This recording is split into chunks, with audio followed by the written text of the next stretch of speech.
viendo ahí rupturas y transformaciones arquitectónicas del Colegio Mayor de Nuestra Señora Rosario en el siglo XIX, escrito por Fernando Palau y Don Jaime Restrepo. Queríamos, el libro ya se había lanzado oficialmente en el aula máxima, pero queríamos aquí como ampliar un poco las intervenciones de Don Jaime y de Fernando para saber mejor cómo fueron, pues, como y en más detalle esas rupturas y transformaciones. Entonces, de nuevo gracias y los dejo con Fernando y con Don Jaime.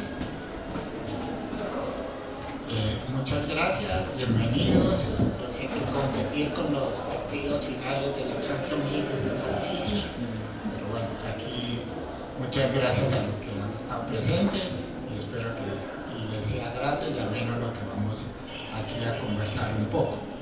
El libro fundamentalmente estamos hablando de rupturas y transformaciones arquitectónicas y como segunda parte el siglo XX. ¿Por qué lo hemos denominado así? Porque de alguna manera el siglo XX fue la época en que el edificio como edificio tuvo más transformaciones, hay más documentación y lo más probable es que en todo el periodo colonial hubiera sido, pues se hubiera conservado de una manera con muy pocos cambios.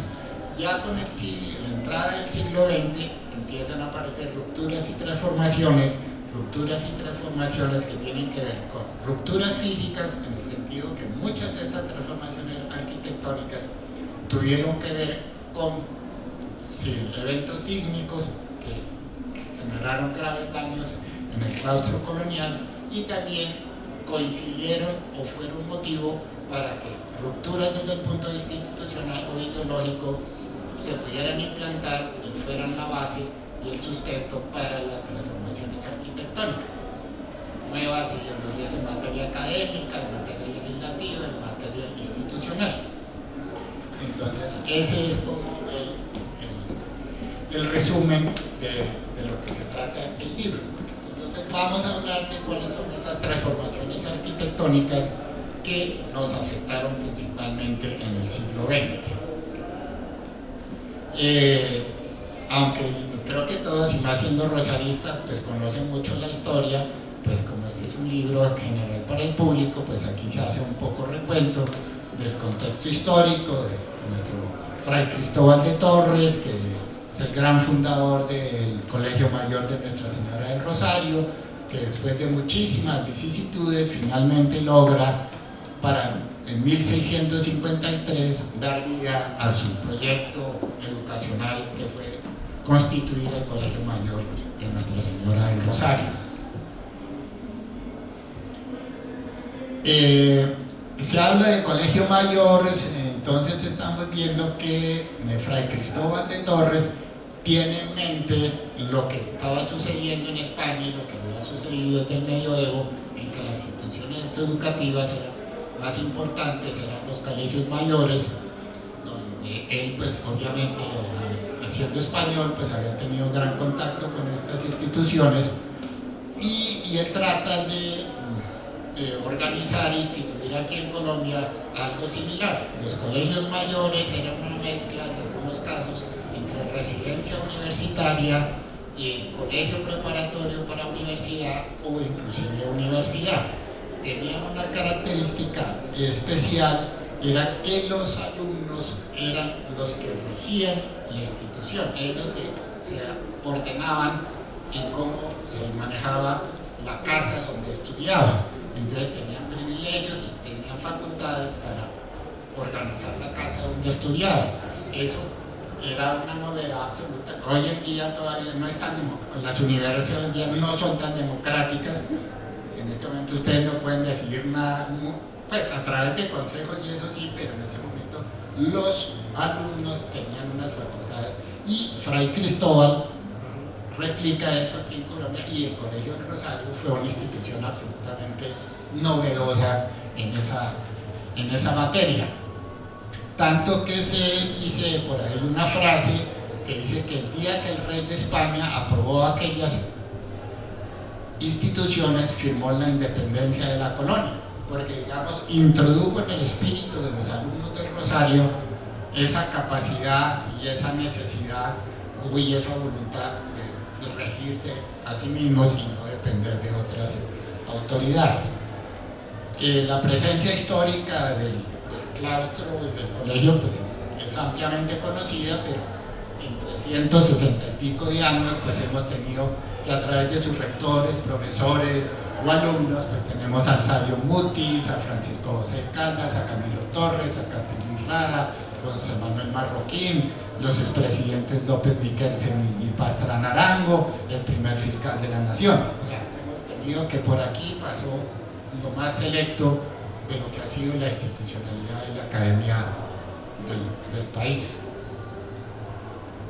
En la independencia, pues todos sabemos que muchísimos de los alumnos y profesores del Colegio del Rosario fueron líderes del movimiento independentista que derivado de cómo se manejaban ellos aquí dentro del claustro, y muchos pues fueron mártires de la independencia.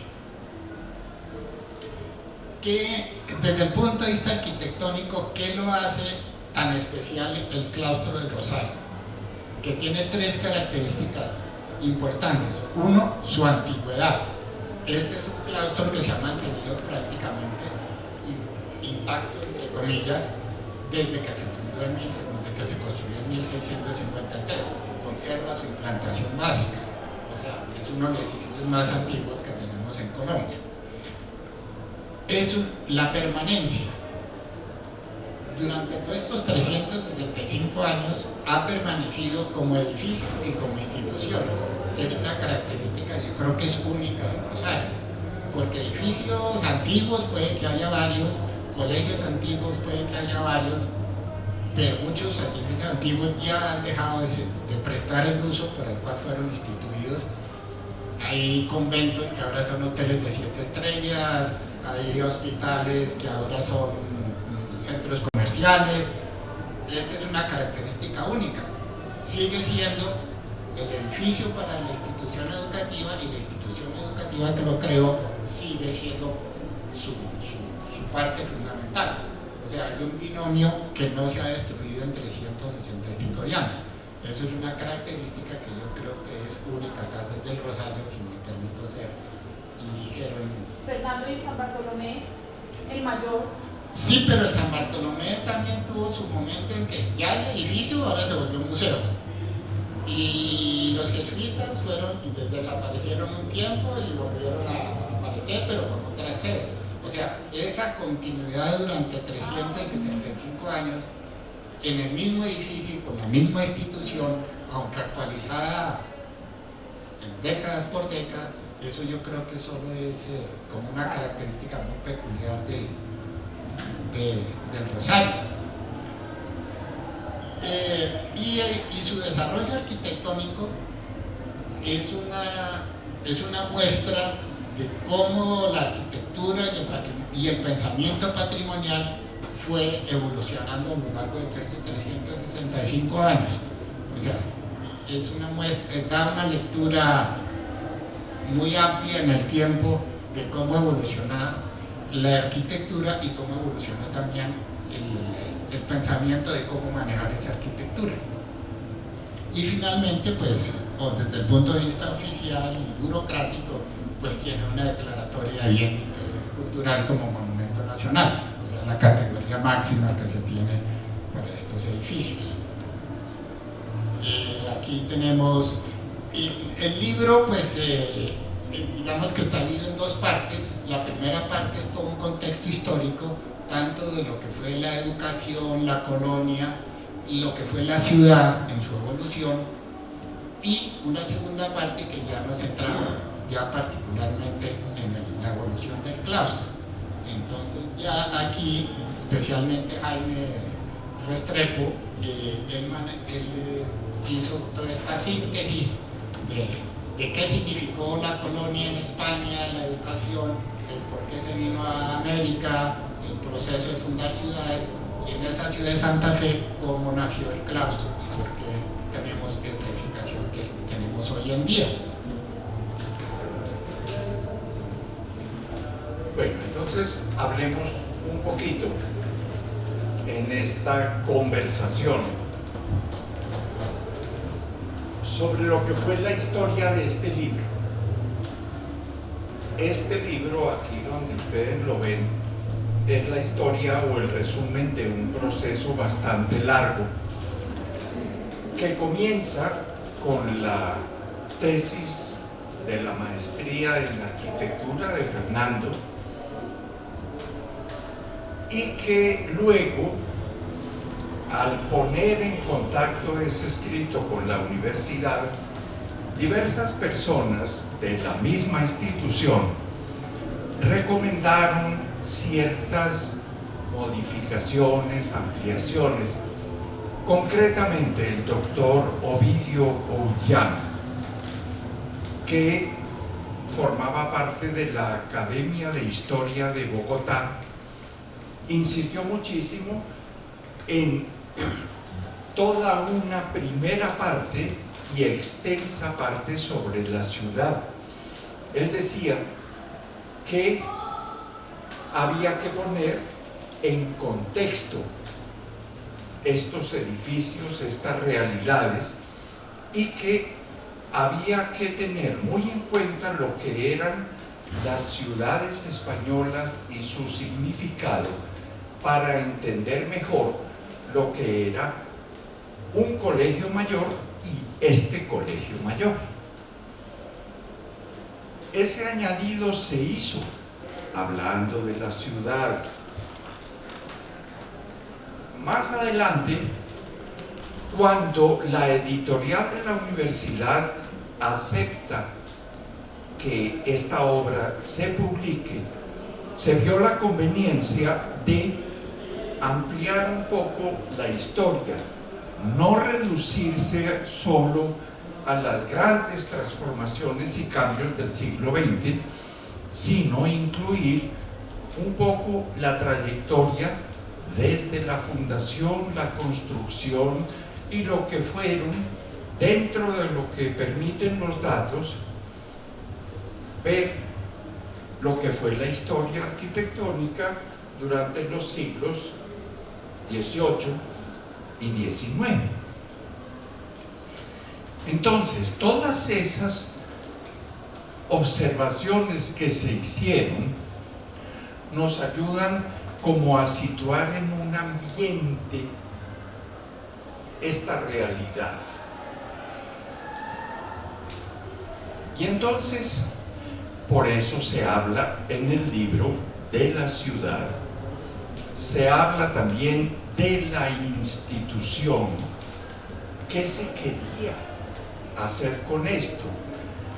Nosotros confundimos hoy en nuestro castellano actual la palabra institución como con un establecimiento.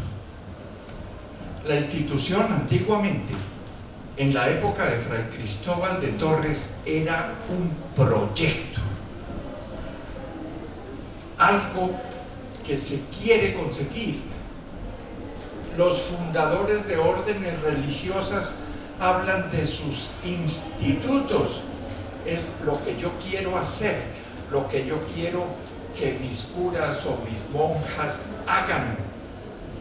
No es el lugar, es el ideal, el objetivo, lo que se quiere lograr. Y entre los diversos medios que hay para conseguir ese objetivo, uno es el edificio. Yo necesito hacer y realizar esta tarea en un determinado lugar. Entonces, esta frase que vimos anteriormente, déjala atrás, nos muestra varias cosas. España llegó aquí con diversos propósitos. Inicialmente no tenía seguridad de lo que quería, pero ya cuando llegan adentro en la tierra firme, es muy claro que esta gente vino a quedarse. Cuando están en los puertos, sobre todo en las primeras conquistas, no se sabe muy claro ni está muy claro si solamente se instalan ahí para sacar ciertos beneficios comerciales y llevar a España, pero como una instalación provisional. La ciudad colonial española muestra una realidad. Estamos aquí para quedarnos aquí. Y quedarnos aquí es que es traer todo su mundo mental, espiritual, religioso, cultural, lo que podemos llamar el universo español, viene acá. Esto es importante. A la hora más adelante que hablemos un poco del edificio. ¿Por qué? Porque el mero entorno físico nunca es suficiente para el ser humano. Representa una riqueza, representa una cantidad de cosas positivas, pero al mismo tiempo es indicio de una,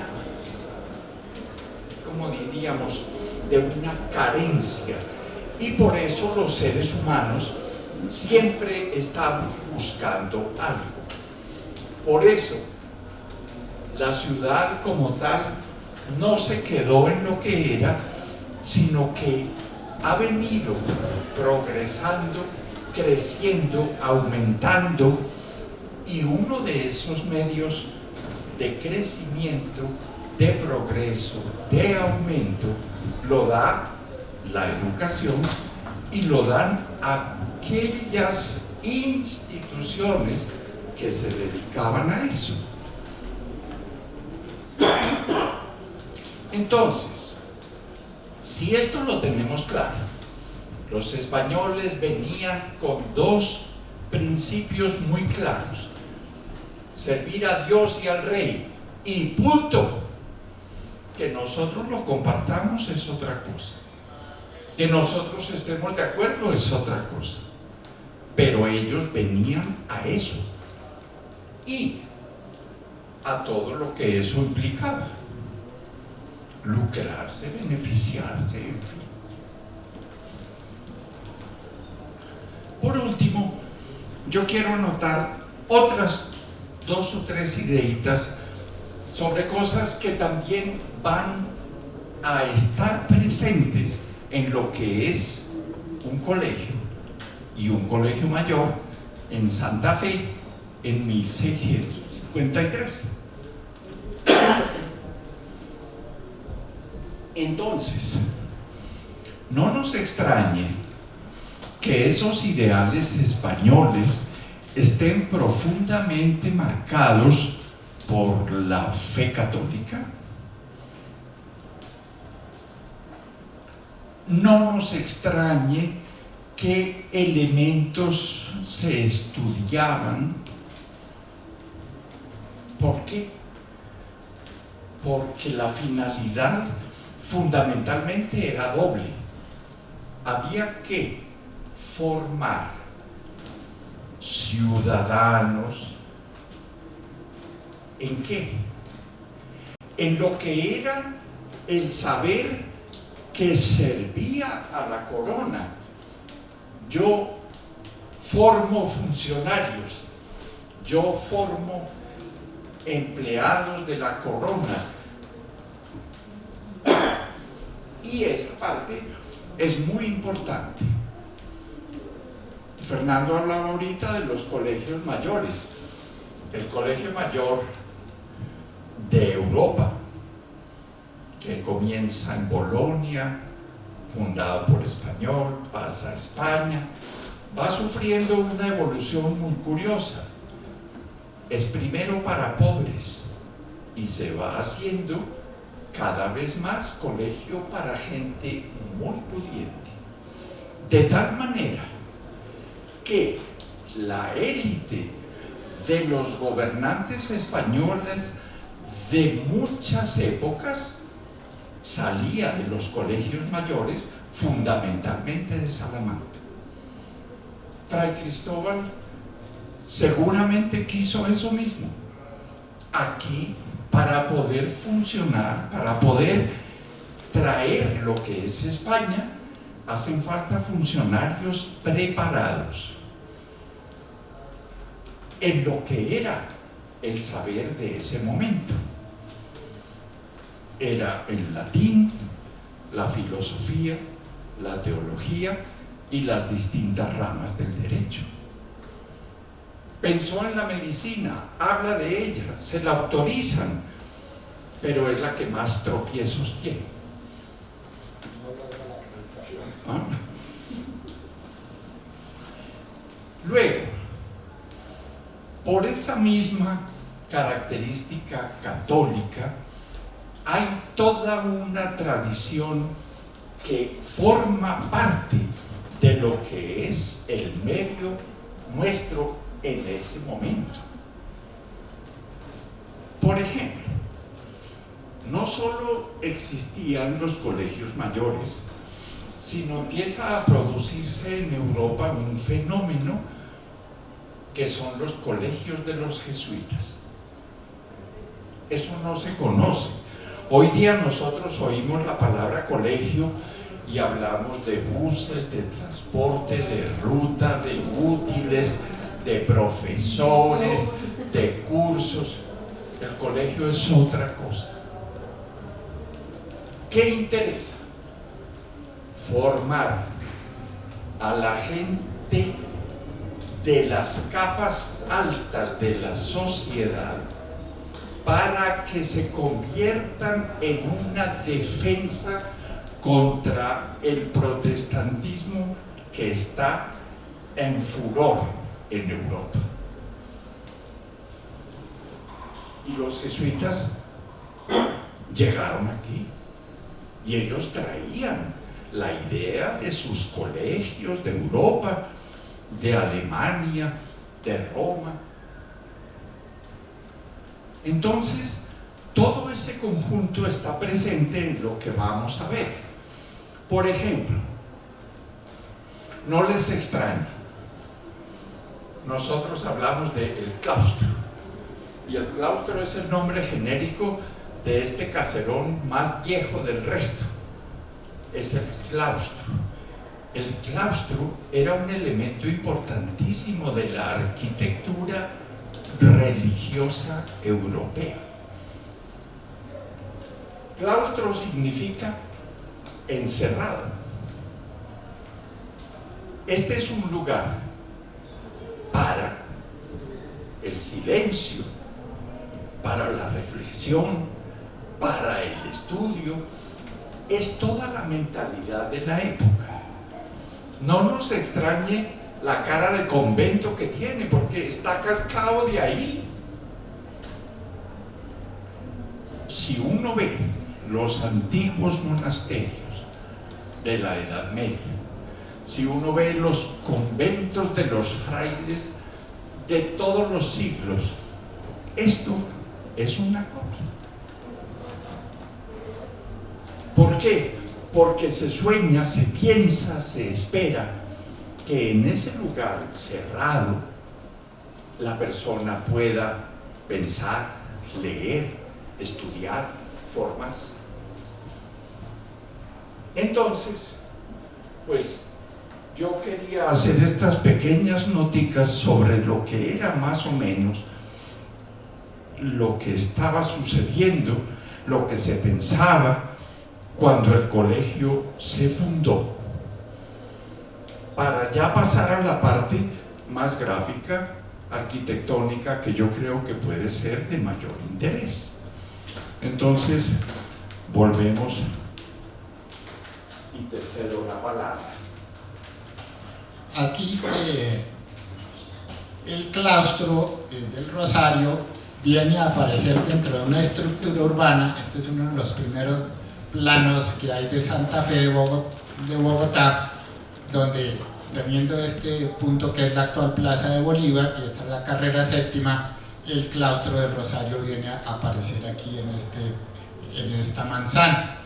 o sea, en la ruta que la carrera séptima pues era el gran camino que existió desde épocas, desde los indígenas, que era hacia Zipaquirá, hacia las minas de sal, y hacia el sur, que nos llevaba a Fonquetá, Soacha y otras poblaciones indígenas.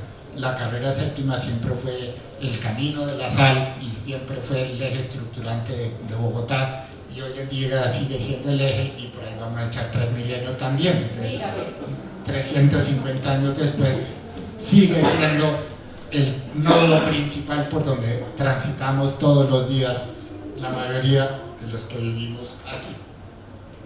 Dentro de esta estructura, ya para la época del Rosario, ya tenemos aquí los 5 principales colegios que tenemos en esa época.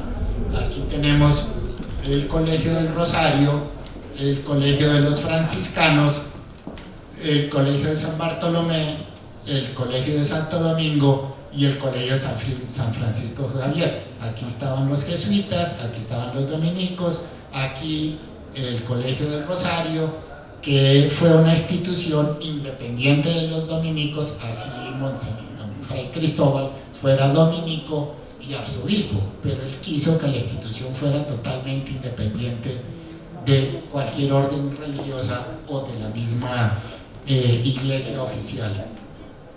Y el Colegio de los Franciscanos, de alguna manera él fue como un irruptor dentro de esa estructura muy rígida en que la educación era de las grandes órdenes sacerdotales. Él se introdujo como un innovador y como un rebelde en su momento, y eso le acarreó muchísimos problemas. Por eso se le demoró la acreditación por parte del rey de España muchísimos años, tuvo toda clase de pleitos. Los dominicos quisieron apropiarse del colegio N veces debido a esa peculiar situación. Y aquí sí ya entramos un poquito a ver ya en la actualidad. Entonces vemos de nuevo la Plaza de Bolívar, la carrera séptima, la avenida Jiménez y la que hoy se llama calle 12C, que durante mucho tiempo fue calle 14. Aquí vemos el claustro principal, que fue lo que se constituyó en su origen con la capilla de la Bordadita, el claustro republicano, que es donde está la cafetería, y al final donde ahora tenemos lo que era edificio de posgrado, donde está el gimnasio y los auditorios, y aquí hacia el occidente lo que fueron las torres modernas. Digamos que esto es lo que hoy conforma el claustro de Rosario como edificación. Aquí podemos ver una sonometría que nos queda más claro. Tenemos el claustro, pues alrededor del patio. Aquí vemos perfectamente claro la arquitectura conventual, que siempre remataba en la iglesia o capilla. A renglón seguido, que fue una de las primeras transformaciones, el claustro republicano y el edificio de posgrados, que es de los años 90. Y hacia el occidente tenemos las torres modernas, que fueron del año 70. Esto para que tengamos como una ilustración de lo que es hoy en día el claustro. Aquí tenemos la plazoleta del Rosario y aquí tenemos el edificio Santa Fe. Aquí vemos la vista en el otro sentido, pues el claustro, la capilla, el claustro republicano, el edificio de los años 90. Aquí, para esa misma época, se incorpora la casa rosarista y las 2 torres modernas y la biblioteca y el puente de conexión. Aquí vemos que en el siglo XVII pues teníamos este era el eje principal nuevamente, que iba, por un lado remataban en los predios de los franciscanos, en la iglesia de San Francisco y lo que es hoy el Parque Santander, la Plaza de Bolívar, y hacia el sur en el convento de los agustinos y lo que es hoy donde hoy está el Ministerio de Hacienda y la iglesia de San Agustín, y hacia el oriente estaba el antiguo Pueblo Viejo, que fue como el área fundacional inicial cuando llegaron los españoles, que siempre buscaban hacerse en la parte más alta para tener buen agua y posibilidad de defensa. Como decíamos, en esos 200 años, entre 1653 y el siglo XIX, lo que hemos encontrado de informaciones son de cosas como muy de rutina, no se habla de ninguna obra grande, se habla de reparaciones, de cambios, o sea, aparentemente no hubo mayores modificaciones de esa planta inicial del gran cuadrado, de ese claustro de 50 por 50 y de la capilla de la Bordadita. Esta es una imagen de finales de 1800, donde muestra cómo era la capilla de la Bordadita, y aquí unas casas pequeñas, bajas, muy simples, que eran las casas donde hoy en día está el claustro republicano. Como vemos, esta portada, que es muy bella, es original, aún hoy en día se mantiene. Estas son imágenes de cómo fue el colegio a finales de 1800. Esta es la carrera sexta hoy en día. Si uno mira hoy en día el edificio, todavía se vislumbra alguna memoria de estas ventanas. Lo que hubo fue un tratamiento más formal. La capilla era una capilla un poquito más sencilla, más baja, e internamente este era el aspecto que tenía el claustro. Esto que se ve aquí al fondo es Monserrate, pues no tanto Monserrate porque debe estar un poquito más hacia acá, puede ser más bien Guadalupe, que en ese momento pues era bastante pelado. Y esta es la calle 12C o calle 14. Como vemos, era una estructura muy severa, muy austera, y de unas líneas de una composición muy básica. Pero esto nos ayuda a ver los cambios que hay con respecto a lo que estamos viendo hoy en día. Aquí vemos algunas imágenes interiores. Esta era la capilla de la Bordadita anteriormente, que de una capilla colonial interiormente se le había hecho alguna decoración en los altares de tipo neogótico, que se empieza a poner de moda a finales de 1800. Esta es una imagen de lo que era la sala rectoral. Aquí vemos el claustro y aquí vemos una imagen más cercana de las casas que había, donde hoy en día está la biblioteca y las torres modernas, que hacia finales de 1800 se volvieron la casa rectoral y otras dependencias de la universidad. Aquí en un plano tratamos de visualizar un poco de cómo pudo haber sido hacia finales de 1800 la composición. Entonces tenemos aquí el claustro principal, que tenía una continuidad sobre las casas que seguían hacia el occidente. Aquí estamos, este es el archivo histórico, aquí está la capilla, aquí estaba anteriormente la sacristía, que muy probablemente era una edificación de un piso, un pequeño solar, y a renglón seguido eran toda una serie de casas bajas, lo que teníamos. Esto es lo que pudo haber sido en el segundo nivel, el claustro en esa época. Con estas casas pues eran también con sus pequeños patios interiores de una serie de habitaciones. La arquitectura era muy sencilla, muy lógica en su conformación. Eran unas grandes crujías alrededor de los patios, y esas crujías las venían dividiendo transversalmente según necesidades. Esa división interior pues era muy sujeta a cambios, y hoy en día pues también eso, a los hijos que van naciendo. Exactamente. Entonces ahí se vienen, aquí tenemos pues estas imágenes.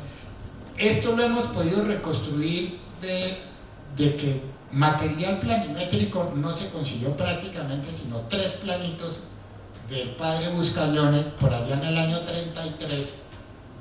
Hizo este planito, y está el segundo piso y unos cortes y fachadas, que es como la única documento gráfico que se ha recuperado de lo que era el claustro a principios del siglo XX, y muy probablemente de lo que fue anteriormente, porque no hay noticias de cambios muy grandes hacia atrás en el tiempo.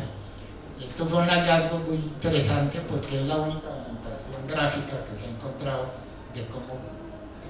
Fernando, pero entonces hasta finales del siglo XIX el edificio era solo este claustro. Era el claustro y la capilla. Hasta finales del siglo XIX así quedó. Sí, entonces...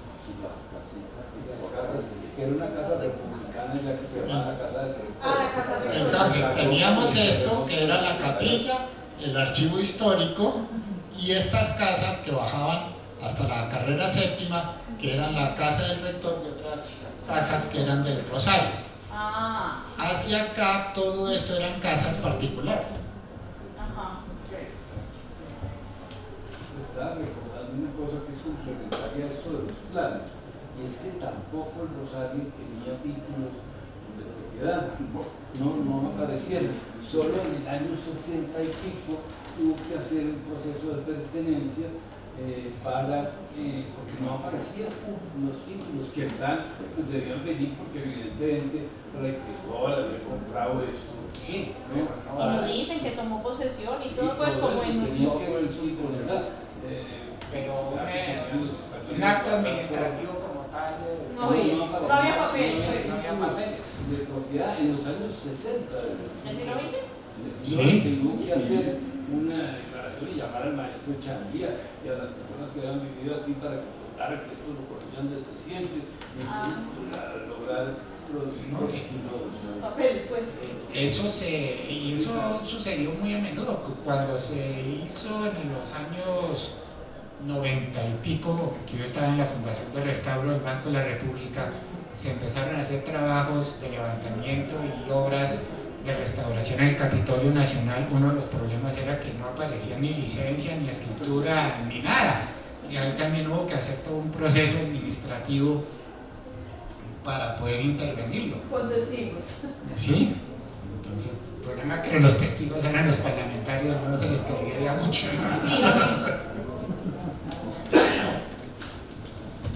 Aquí en estas planimetrías se trató de, con base en las fotografías y en estos planos del padre Buscallone, tratamos de representar gráficamente cómo podía haber sido la calle 14, que era en esa época, hoy calle 12C, y cómo pudo haber sido la carrera sexta en su momento.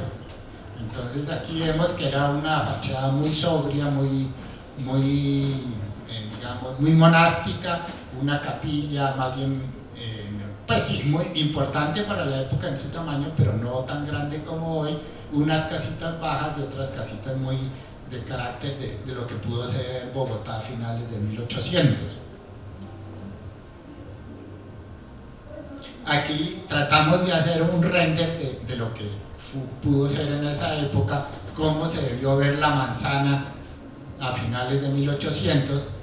Otra característica que dificulta mucho que no hubiera planos o fotografías es que tanto la calle 12C como la carrera sexta eran calles muy estrechas. La plaza no existía, la plazoleta del Rosario. Entonces era muy difícil hacer imágenes o hacer fotografías, porque uno encuentra fotos de la plaza de Bolívar, de la iglesia de San Francisco, de todas las iglesias se encuentran unas fotos antiguas, pero el Rosario es como si hubiera habido una maldición. Entonces, la única foto es esa magnífica foto que encontraron en el Francia. Archivo Nacional de París, no se conseguía, curiosamente apareció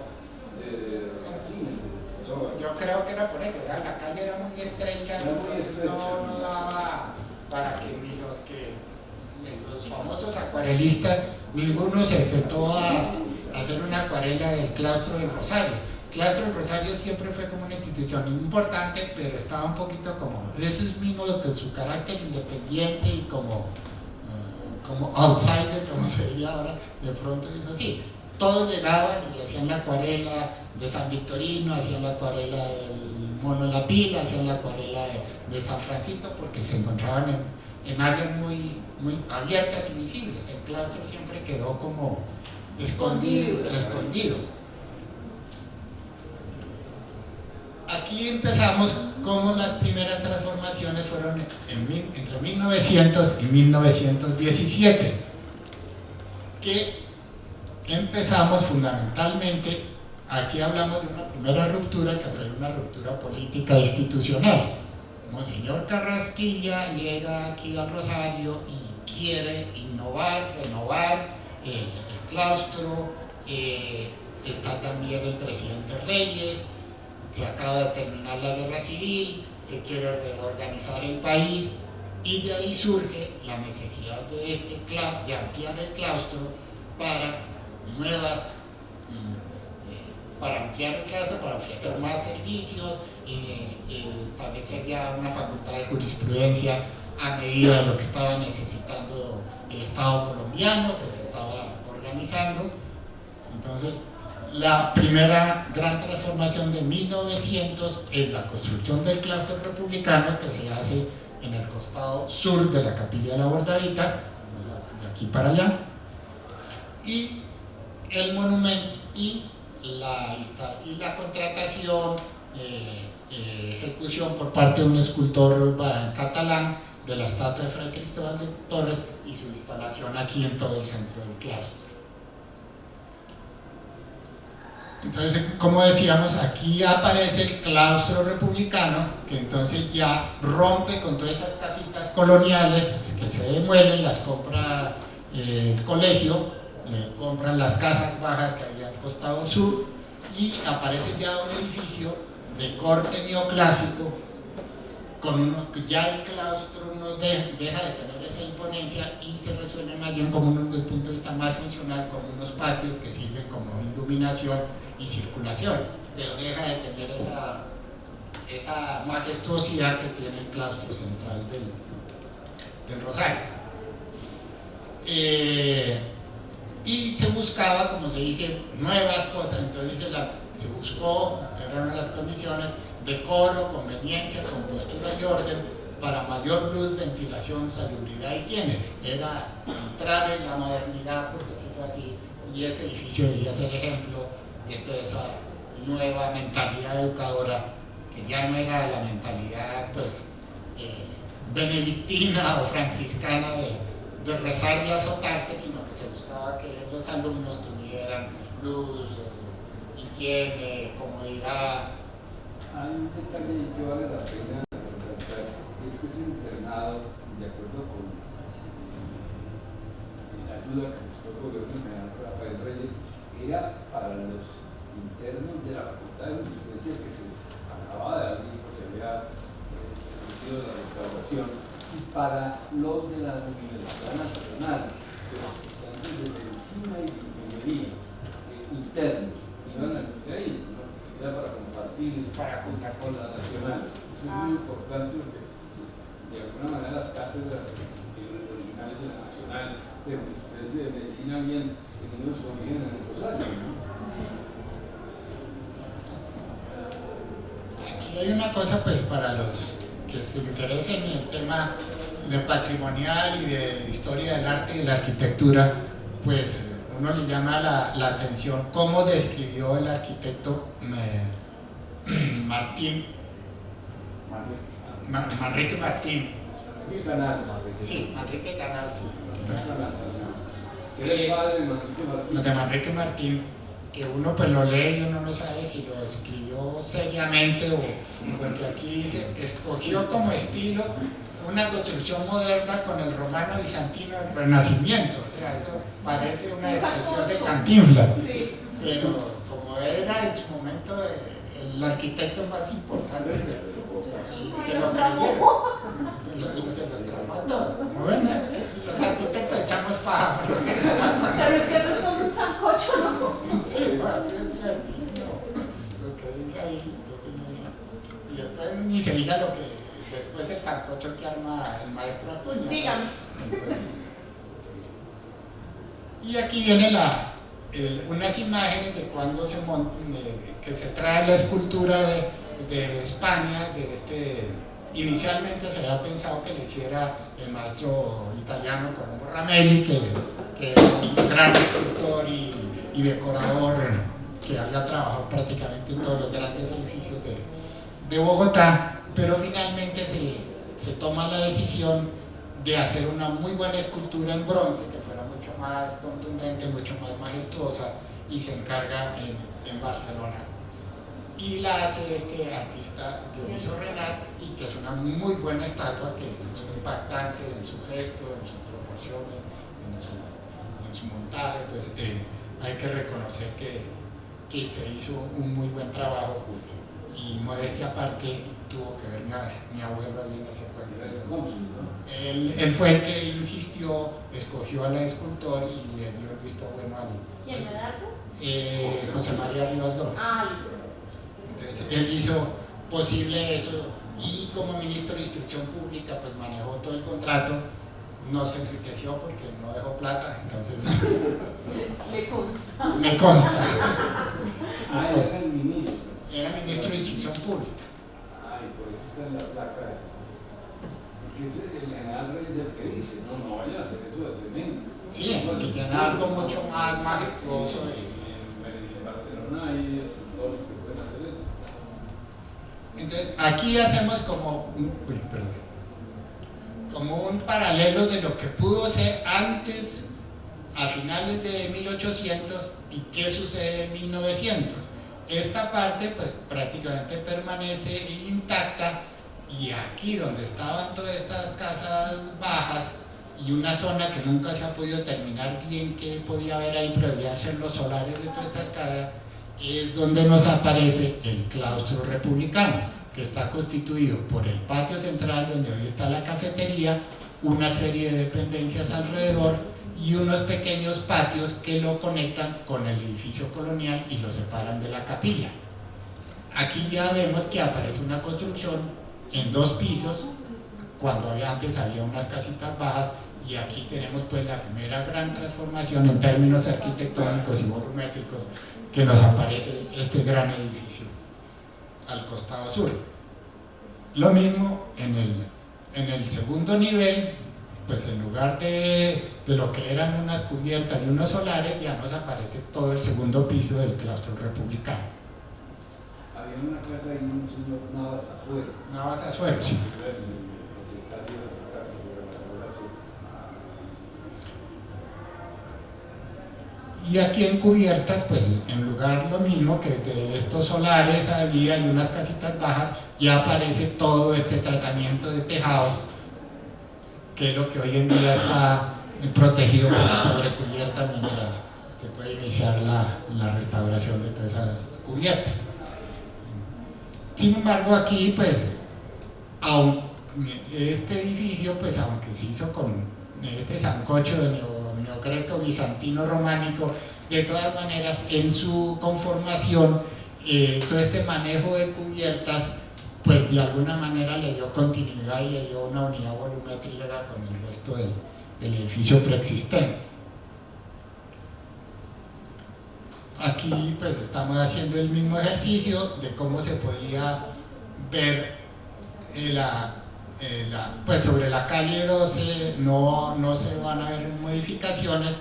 Sobre la carrera sexta sí, ya en lugar de encontrar esta imagen urbana nos viene a aparecer ya este edificio, sí, que en su fachada sí externa por lo menos ahí sí tiene un corte neoclásico.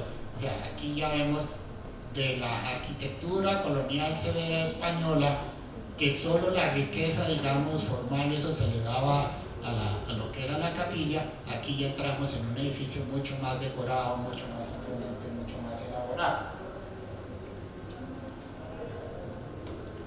Y aquí pues tratamos de reproducir en 3 dimensiones lo que significó la introducción de este gran edificio aquí dentro de una manzana de unas casas pues ciudadanas, pero de carácter modesto.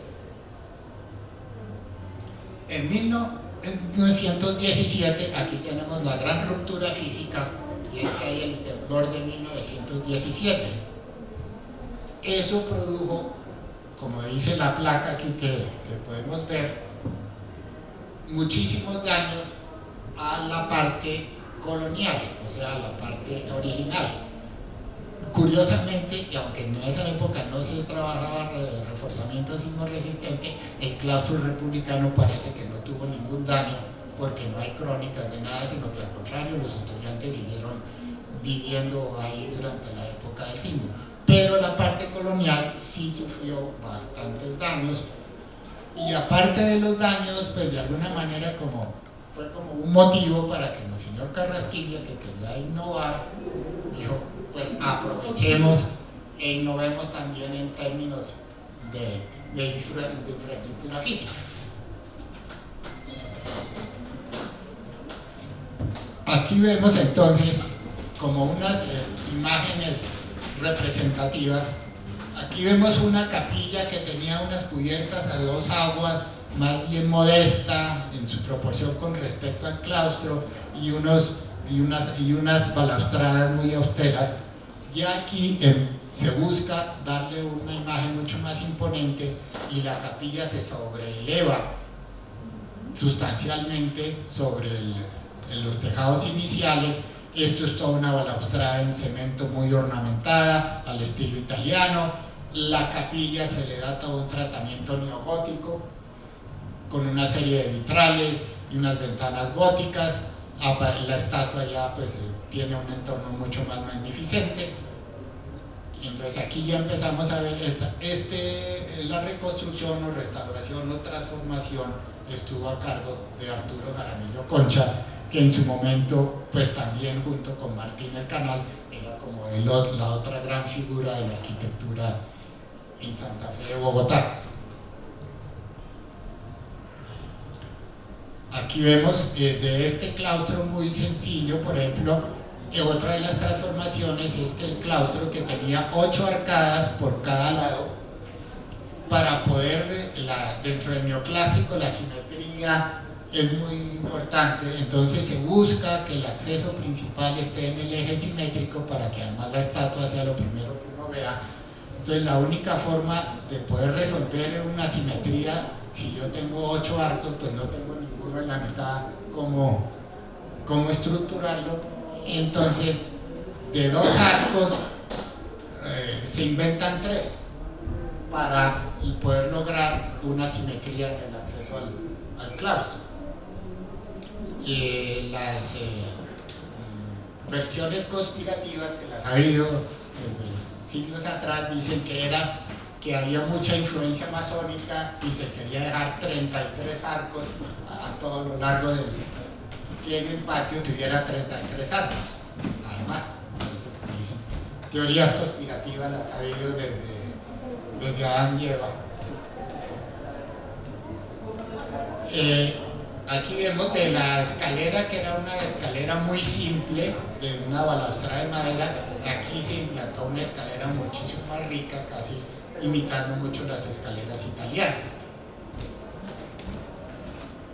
Y en la capilla es donde de alguna manera se la meten toda, y de esta capillita muy modesta en su interior, lo que se empieza a hacer esta gran capilla gótica con unas bóvedas de crucero a la cual le entraba luz por esas ventanas góticas, y unos decorados supremamente recargados, y unas pinturas de Ramelli en la parte superior y en el fondo. Esto pues fue en su momento la apoteosis pues, del estilo neogótico y del culto a la Virgen, que seguía siendo pues, el tema central del claustro del Rosario. La bordadita ha sido pues, la imagen. Aquí vemos de esos espacios coloniales muy austeros, entramos al aula máxima, que aquí la vemos como estaba en el 2003, aquí hay una foto vieja de 1932, se hace todo un tratamiento magnífico de yeserías. A través de unas calas encontramos de lo que pudo haber sido el tratamiento pictórico original de los plafones del aula máxima. ¿Y era esa pintura de color?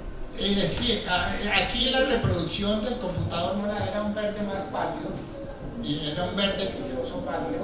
Entonces lo que se encontró con unas calas que se hicieron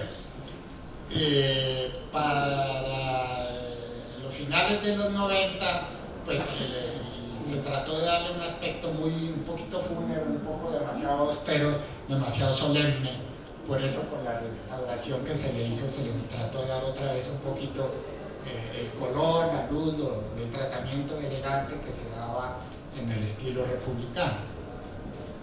Arquitecta, la silla siempre se ha mantenido la misma silla. Sí, la conformación de la silletería y todo eso quedó ya desde el trabajo que se hizo en 1917. Ya el aula máxima en su conformación básica está.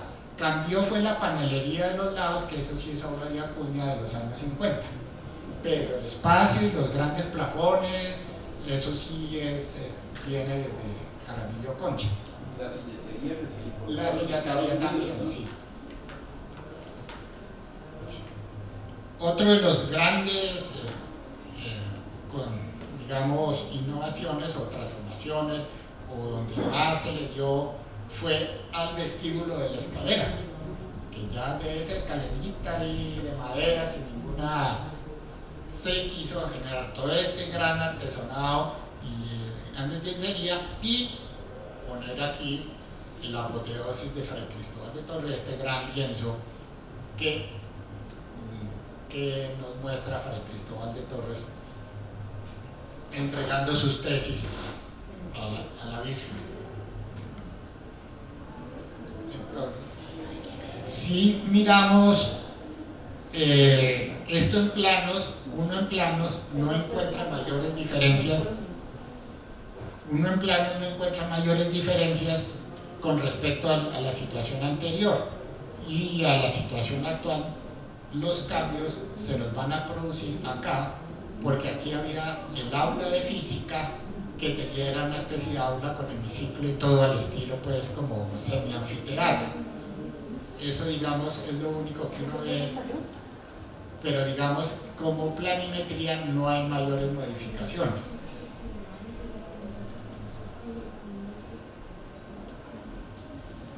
Y en cubiertas pues menos todavía, porque simplemente se reconstruyeron las cubiertas con una estructura deshecha de madera ya de tipo industrial, pero todo el manejo de las cubiertas y su geometría se dejó prácticamente igual a la anterior.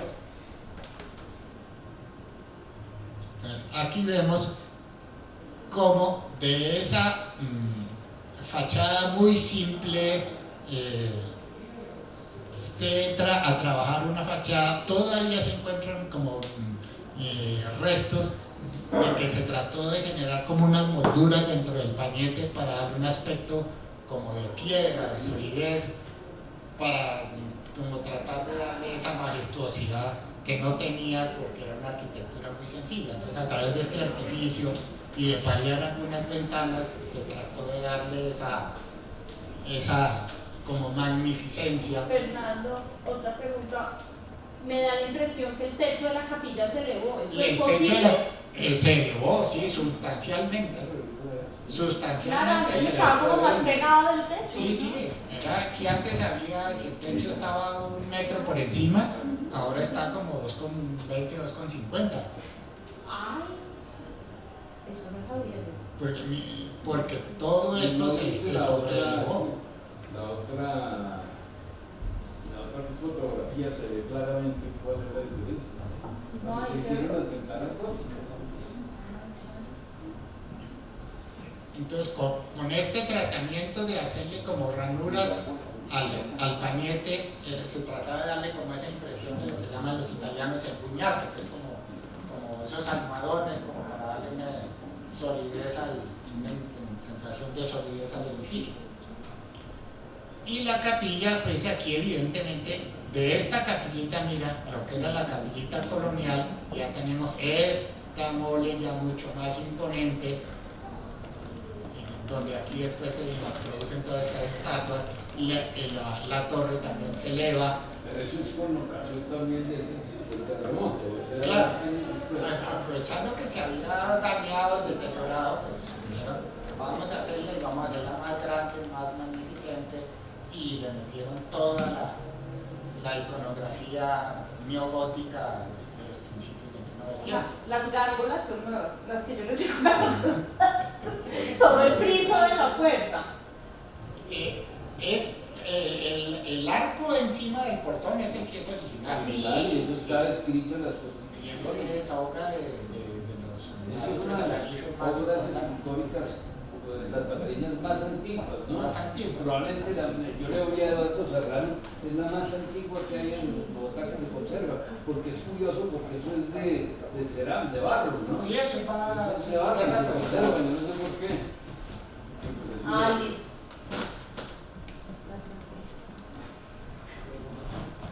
Entonces, aquí vemos lo que tú decías.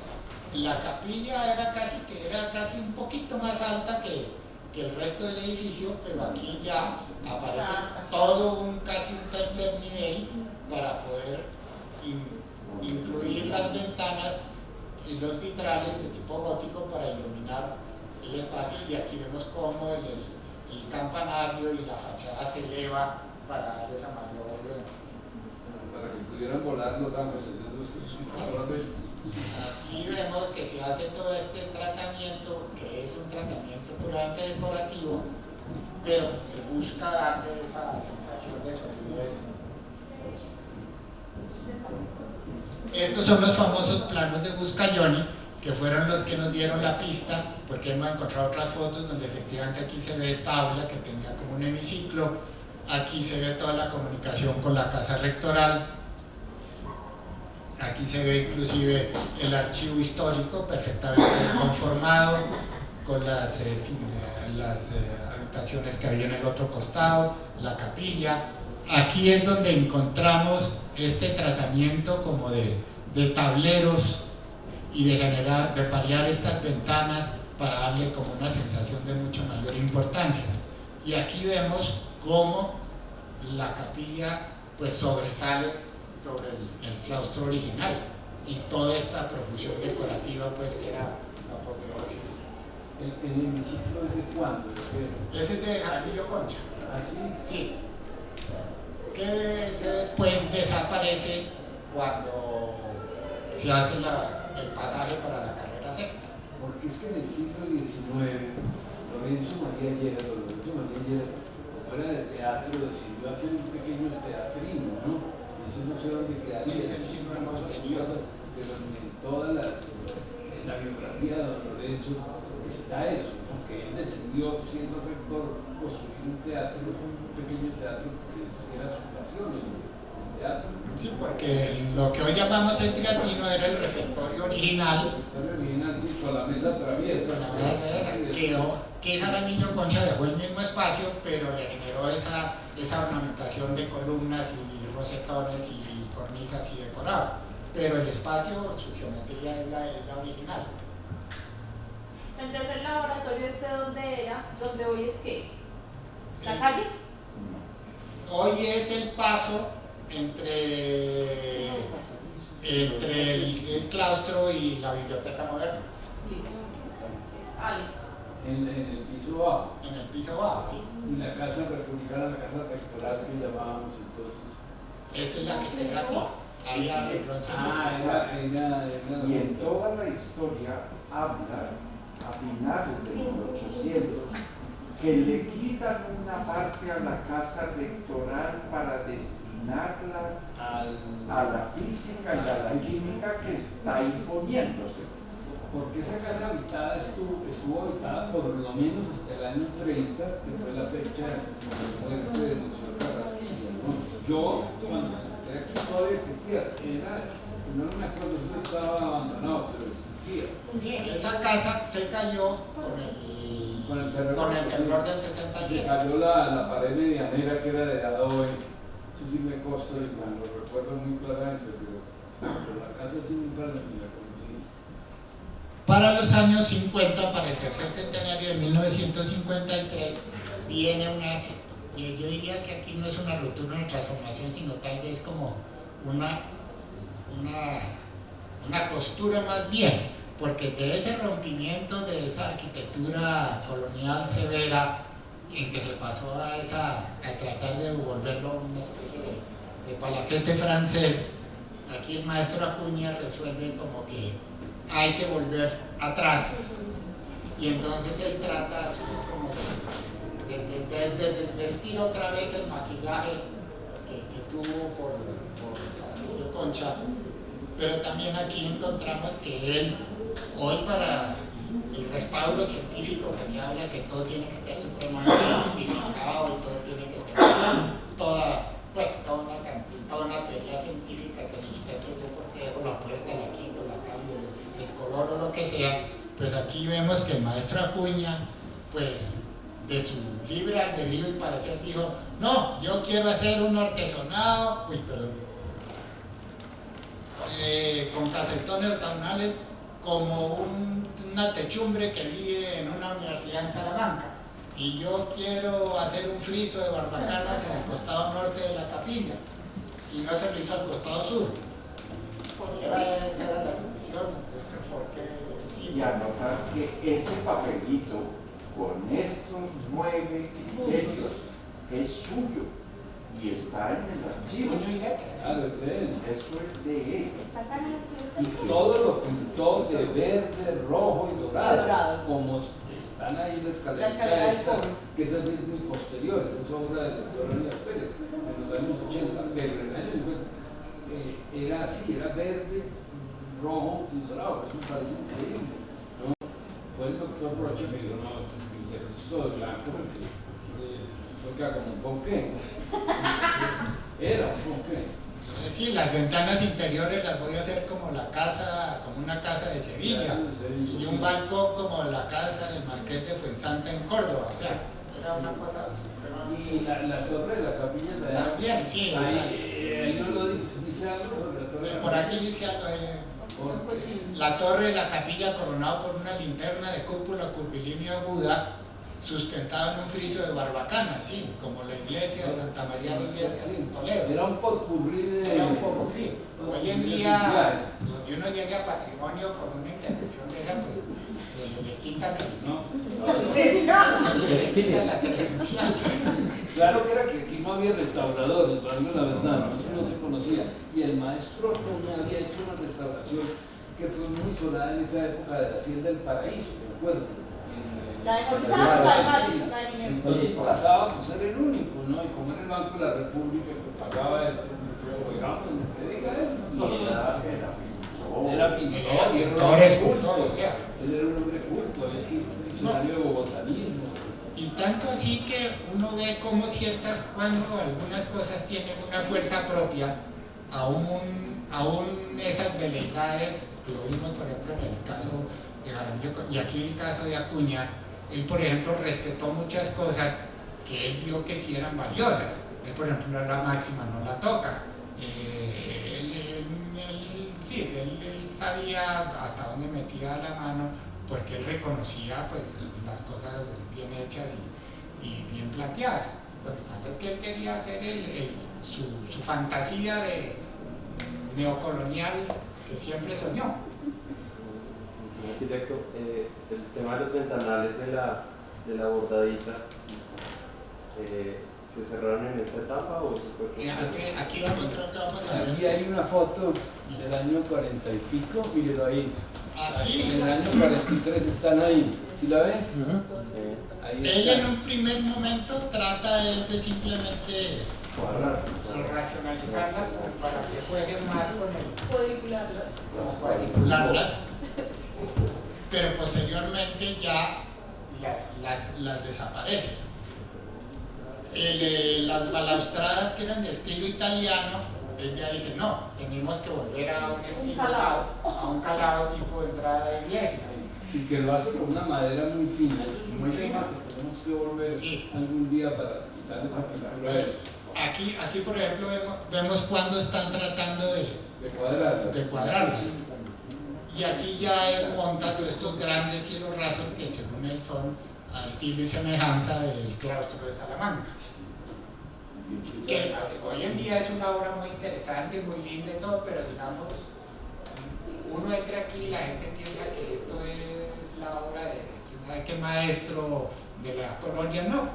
Es que el maestro Acuña pues tenía muy buena mano y sabía diseñar y logró hacer, pero fue una fantasía. No, pero el maestro Acuña es muy criticado. Sí, es muy criticado. Pero es con una visión actual, ¿no? Es que en esa época fue No. No, pero por ejemplo, sobre lo del maestro Acuña, hay información sobre de qué color era el claustro. en la época colonial, porque eso de que fuera blanco Esas son las caras. es nuevo. Las caras que están ahí.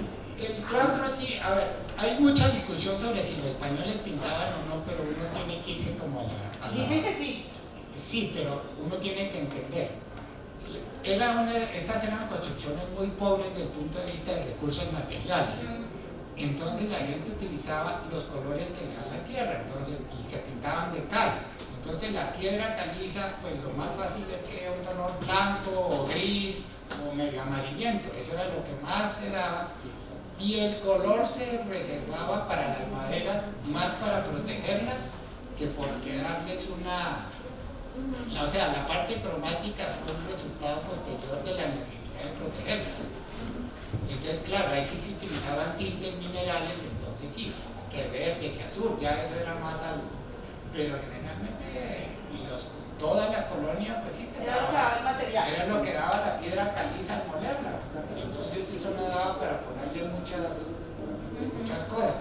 Ya en 1800, ya con el neoclásico, ya iban a Francia, se descrestaban, entonces venían con la moda de tener colores pasteles. Rosadito. Los verdes, los azules, los grises.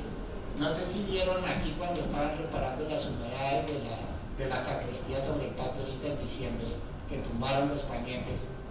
Ahí hay un azul lindísimo, ahí tengo la foto. Y todas estas paredes eran azules, pero esto ya es republicano. Nosotros aquí dejamos unas muestras escondidas, protegidas detrás, donde estaba un azul celeste.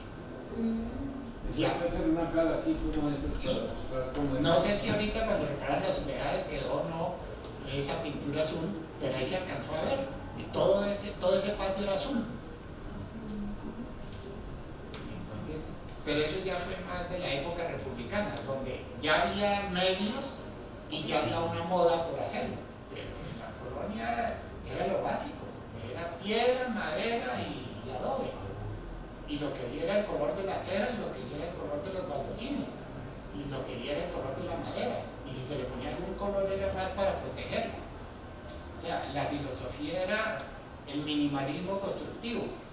Entonces, Rodolfo Ballín vino acá, como él era mexicano, pues quiso meter el cuento que todo era de colores porque él quería pintar la Candelaria de 20.000 colores. Pues era por su vez era como, él es como Acuña.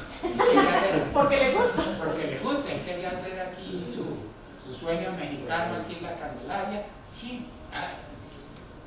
sí, a finales de siglo, a principios de siglo, sí la gente empezó a pintar sus casas porque ya había colores, había minerales, estaba al alcance de la gente.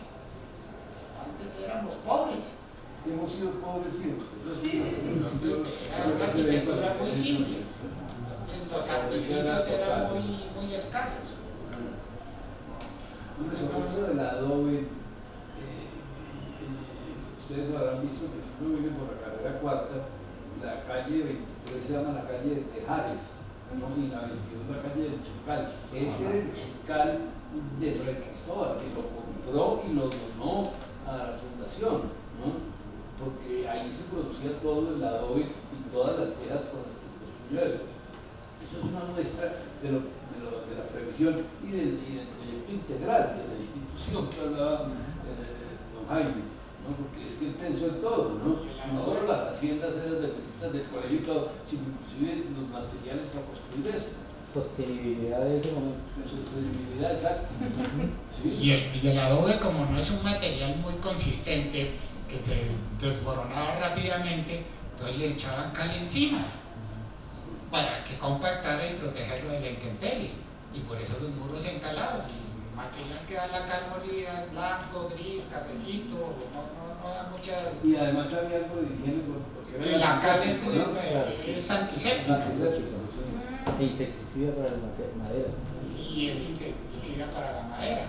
Entonces se boleaba cal a lo que era, y además se producía en grandes cantidades. Entonces pensar que. Ahora se dio la moda que como eran tan bonitos los adobes, los destapan, pero se desaparecen en 6 meses porque las lluvias se los llevan. Entonces, eso no es buena idea tampoco. Aquí había un muro de adobe que separaba la casa cuando yo estaba en el año 68, ese terremoto famoso, y se cayó después del terremoto, no por el terremoto, sino unos días o meses después, probablemente había bases, ¿no? Pero era una cosa de 1 metro de alto, del muro. Sí, una pregunta, volviendo un poquito atrás a la diapositiva que tenías de Buscaglione. No sé si quisieras comentar la importancia que tiene un poco esto. Buscaglione llegó a Colombia y a Bogotá con el objeto de levantar la iglesia del Carmen. La ¿Sí? iglesia del Carmen, Y él trae como tecnología. obra cumbre. Exacto, él trae tecnología propia de europea, ¿sí? que implementa en ese edificio. Al ver comparativamente que hay unas propuestas para el claustro, ¿sí? Seguramente hay un interés de querer mejorar en algunos aspectos del claustro, ¿no?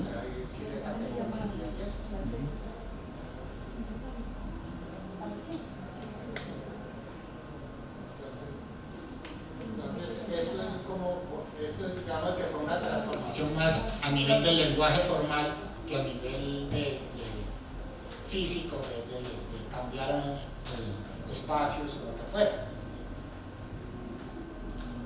Entonces, él enchapa en piedra toda la fachada. Aquí sí, él por ejemplo respeta totalmente la portada original porque sí es una obra Pero hace esas muy especial, formaciones con esas dos figuras que tienen nada que ver. pero se las agrega simplemente porque la Bonitas. historia se pronunció, hay un pronunciamiento. La Academia de Historia que dice ¿qué hace San Buenaventura? Pío X y ¿qué? Y San Buenaventura. Entiendan, lo tendría que aportar algo en su momento. Sí, yo creo que era que las tenía, ¿no? Es que no tiene nada que ver.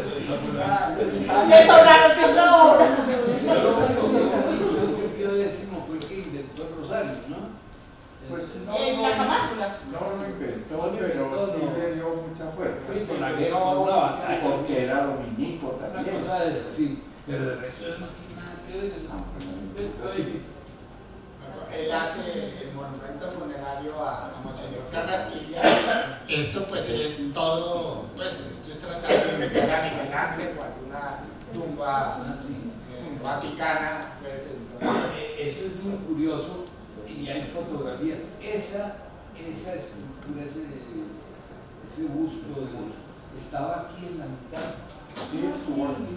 Sí, en vida de Carrasquilla. A mí me daría como impresión. Doctor Nieto, yo que digo poner aquí. Eso no es homenaje. Sí. En vida tener un. Vea, mandé a arreglar ese pedestal. Hay fotos ahí. Sí, eso es muy raro. Internamente la capilla, el barre con toda la decoración neogótica que había y se trata de volver a una capilla colonial, se encala totalmente, quita todos la pintura mortal de los techos, cierra la entrada de las ventanas y genera esa bóveda que vemos hoy en día, estilo colonial, según él le pareció que era bonita, pero no es original. La gente entra, pero como él era muy buen escenógrafo, pues mete el cuento. Sí. Y esto también lo hace lo que sí. Y el piso de granito, sí, ahí también quiso pues hacer la apoteosis y la gloria del escudo de Calatrava, y este gran piso de granito, porque él se debatía entre volver a lo recordar que era muy áspero, pero de pronto le salía que esto había que darle, que el problema de estos pisos de granito es que traen una gran cantidad de problemas de humedad, porque este es un piso sellado.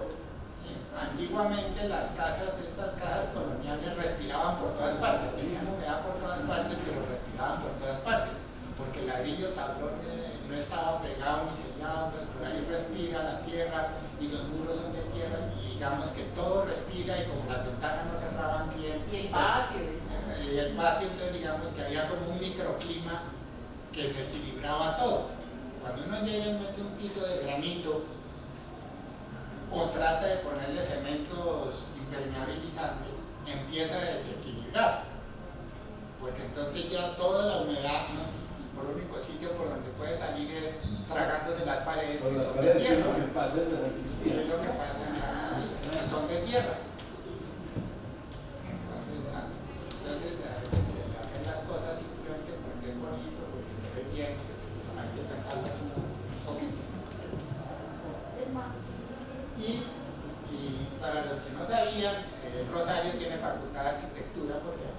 Blanca de Mármol gradúan de arquitecto a Acuña. Entonces, si alguien quiere, le hace falta un título de arquitecto, que por favor se le puede una secretaría general.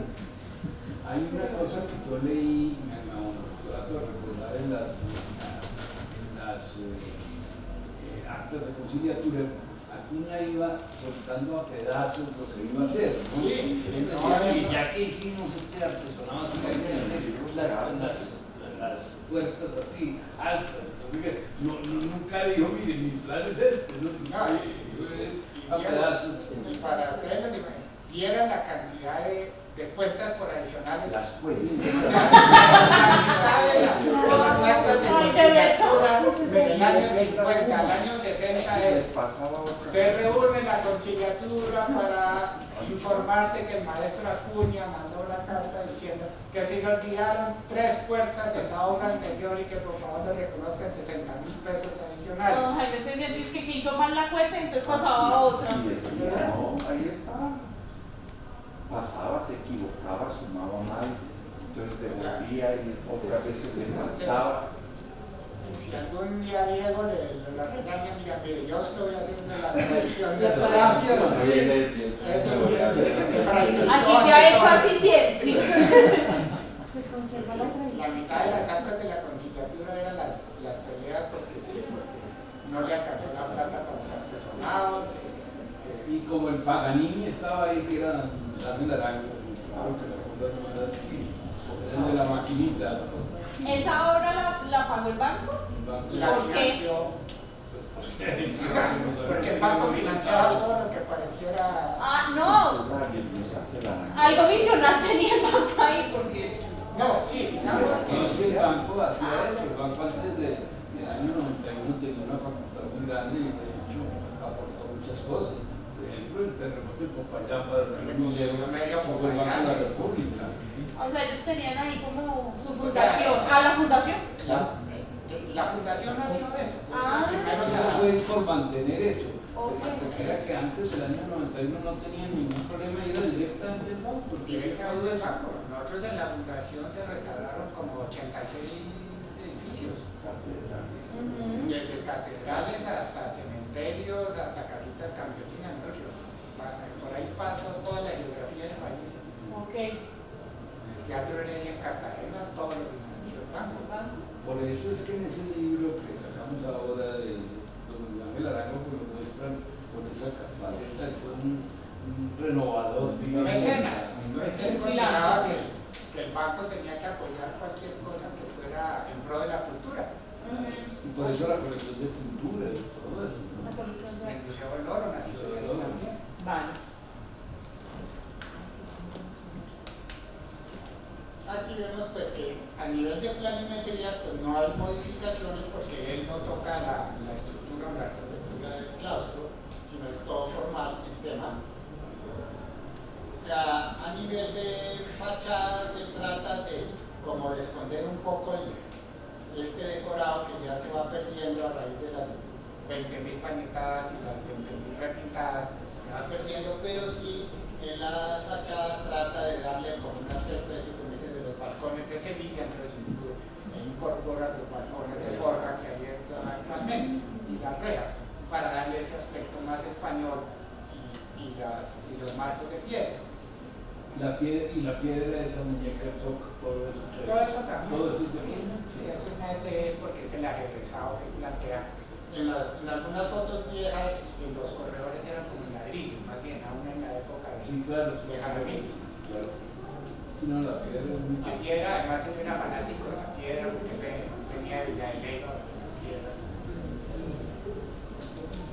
Entonces, bueno, aquí vemos que prácticamente es todo muy de tipo formal o de lenguaje arquitectónico sin que haya afectaciones en la estructura. Aquí hay algo que siempre hubo un movimiento, porque esta era una manzana supremamente grande, aún más grande de lo normal en la época colonial, porque tenemos casi 110 metros por lado y lado. Entonces era una manzana demasiado grande. Entonces aquí en el centro siempre esto terminó siendo como la tierra de nadie, había un caos de edificaciones y demás. Y siempre hubo una idea de que aquí faltó la carrera sexta en un momento dado. Para que iban a tumbar eso. Entonces hubo un proyecto de pasar la carrera sexta hasta llegar a la calle 12B. O sea que sería, que vendría desde el Banco de la República, pasar por enfrente a la Romana, al Café Pasaje y entrar por aquí a salir derecho hasta un proyecto que hubo. El arquitecto Rodríguez Ordaz inclusive hizo planos de cómo iba a transformar el claustro, porque obviamente para hacer esto había que demoler todo esto y se hubiera demolido el archivo histórico, hubiera desaparecido. Y el teatrino. Sí, eso fue un tema que se discutió muchísimo. Duró como 50 años y en la conciliatura pasó muchas veces. Y un buen día simplemente se dejó de hablar de eso, cómo se oía. Pero entonces, vino el terremoto o el temblor del año 67 y las casas rectorales que estaban aquí se caen, se deterioran, entonces se demuelen totalmente y ahí es donde viene una nueva transformación que es tanto institucional como geológica, porque está el terremoto, viene una transformación porque se introducen las torres modernas por parte de Obregón y Valenzuela, pero también hay una transformación institucional porque es la rectoría del doctor Rocha, donde ya se trata de poner a tono con todo el esquema académico, institucional y jurídico, la institución del Rosario. Entonces van como de la mano y también nuevamente hay que darle una nueva imagen al Rosario, hay que darle a los estudiantes unas nuevas formas de estudiar, entonces aparecen las torres modernas. Pero en ese trabajo sí se demolió lo que era el aula de física y el segundo piso que había encima y simplemente se recortó. Pero mira, en el 70 hubo una intervención en la capilla que fue la de Martínez. Bueno, sí. El coro que sí parece que eso lo vuelve al estado recuperó el coro, eso fue un poquito. Bueno, ahorita estamos en algo.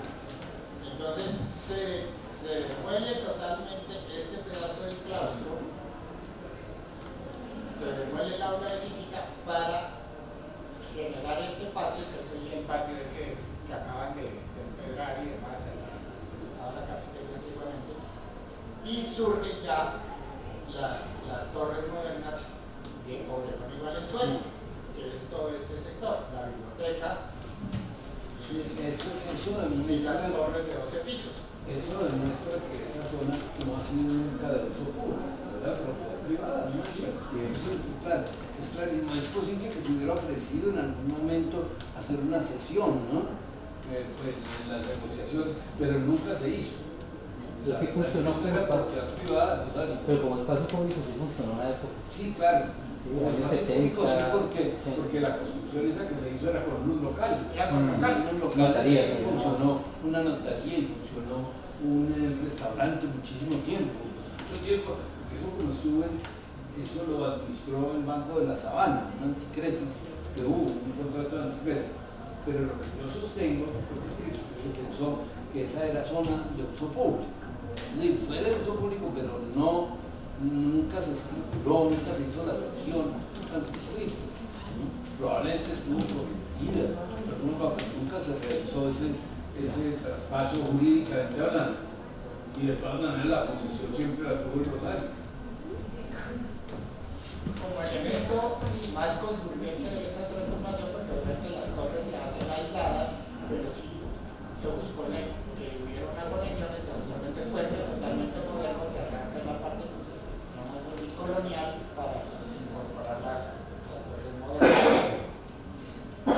Adelantándome un poquito, hacia finales de los 80 viene la otra transformación que es parte de la estructura del claustro, sí le dio una espacialidad totalmente diferente. Es que era el edificio gemelo del Santa Fe, más una serie de casas viejas que terminaron convertidas en parqueadero, se demuelen para generar lo que es la plazoleta de Rosario hoy en día. Esto es de la década del 80. Sí, pero no con ese estadio, No. con una fuente Era inagotable. una fuente. Después, cuando se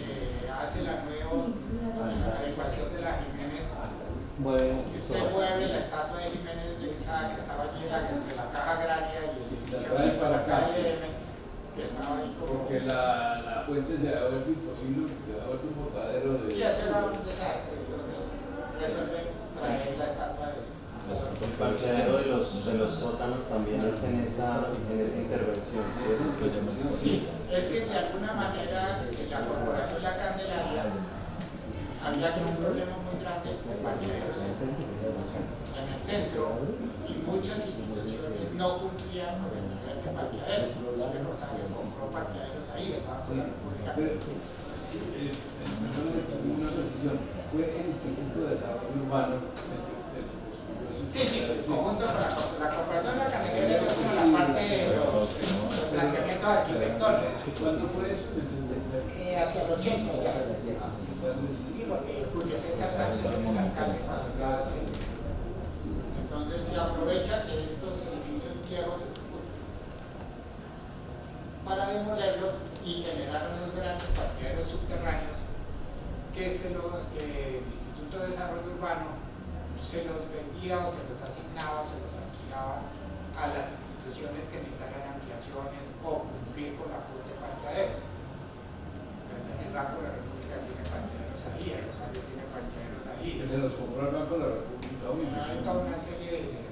La Federación de Cafeteros que quedaba en la calle, en la Jiménez, también compró buena parte de los esmeralderos, nosotros. También, para tratar de alguna manera paliar ese problema de que lo otro eran los lotes estos abiertos que son horribles, que son una degradación de la Candelaria. Entonces, más bien tenemos una gran plaza que le dé un conjunto muy armónico a toda esta gran fachada de Rosario y debajo demos un servicio a la ciudad con parqueaderos subterráneos.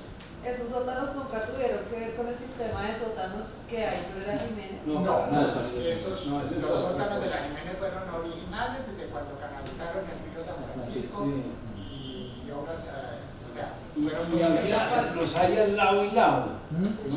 Al lado de las galerías comerciales. Había peluquerías, hubo un teatro muy importante. Un teatrino, hay un teatrino. Un teatro muy importante en el costado sur. Y el otro era, de verdad, eso había de todo, había locales comerciales y todo, ¿no? Pero yo quisiera señalar es que el edificio era un edificio idéntico. Eran gemelos. Por eso eran gemelos. Y era una estructura importada de los Estados Unidos, de acero. Esa es el que demolió esto. Eso duraba y la destrucción. Yo me acuerdo. Y por eso se llama pasaje, ¿no? El café pasaje, ¿no? Porque era un pasaje. Y ahí quedaban pues, varios cafés, no solo el de pasaje, sino que este lado, un café famoso que se llama el Café del Rin, que fue donde nació el Independiente Santa Fe. Para la historia de algo importante de esto acá.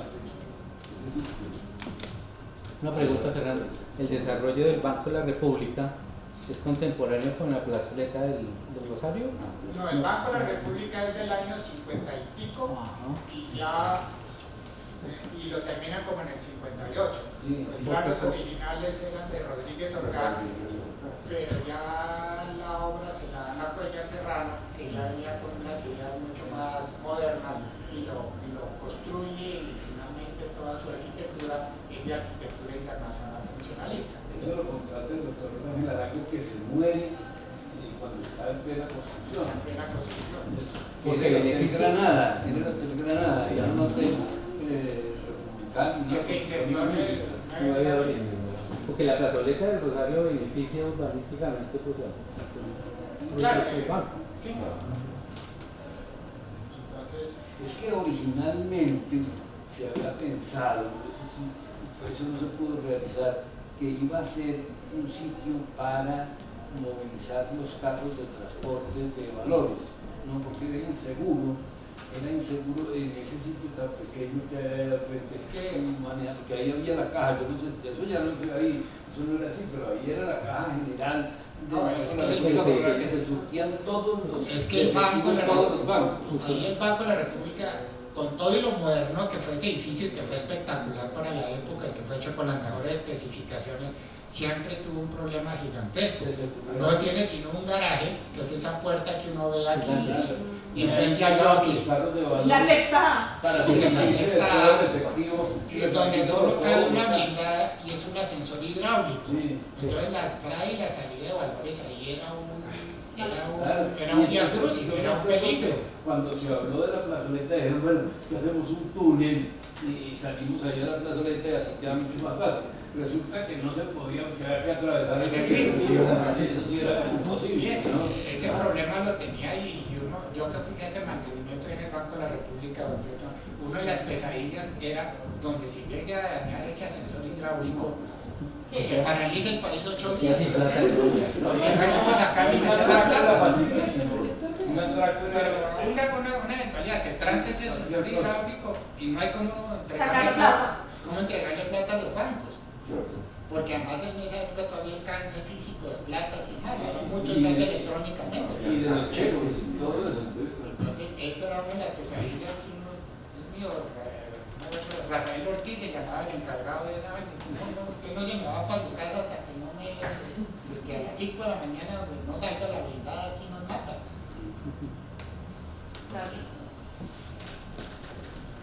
Por eso el banco construyó una central de valores gigantescas ahí en la 68 con 26.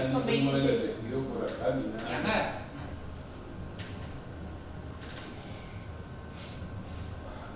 Entonces aquí ya vemos cómo en un lenguaje totalmente contemporáneo que sí fue totalmente acertado en su momento, porque hubo también ideas que eso pudiera ser también medio neocolonial o lo que fuera. No, pues estamos en el diseño es de Obregón y Valenzuela. Es de Obregón y Valenzuela, que son arquitectos que siempre tuvieron muy buena, como se dice nosotros en el álbum, muy buena mano para diseñar y eran muy elegantes en su arquitectura y nos dejaron pues un buen ejemplo de combinar antiguo con moderno de una manera muy bien tratada. Un banco quería financiar eso, porque el Rosario no tenía ni un centavo, ¿no? Entonces el doctor Rocha convenció al gerente del Banco Nacional de hacer un contrato de anticresis, que era que durante 20 años administraban todas las instalaciones, todos los edificios para el banco, y con eso se pagaba, y así fue. ¿No? Lo único que quedó de uso para el Rosario desde el principio fue el piso superior de la biblioteca. Pero solo 20 años después fue que entregaron. En los años 90 que entregaron todo eso. Para los años 80 aparece otro elemento que nunca había aparecido en el centro, al menos aquí en Rosario, que fue la introducción de los árboles.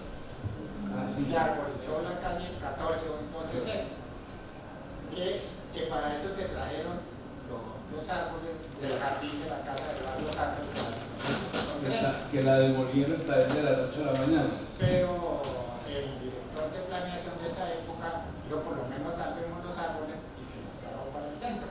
La intención fue muy buena, pero no tuvieron en cuenta que sembrar estos cauchos que tienen un desarrollo horizontal gigantesco a 1,5 metros de las fachadas terminó siendo un gran problema y ha habido problemas que ha habido que pedir permiso para sobrevivirlos, para talarlos, para moverlos, porque estos árboles tan gigantescos, claro, cuando los sembraron eran del tamaño de esa cajita, pero 20 años después ya tienen este volumen, entonces la intención fue muy buena. Claro, en la séptima los andenes eran supremamente anchos y no hay problema, pero aquí que teníamos una calle de escasos 6 metros de ancho, se volvieron un conflicto. O sea, a veces las buenas intenciones ¿Recuerdas quién era el director de planeación?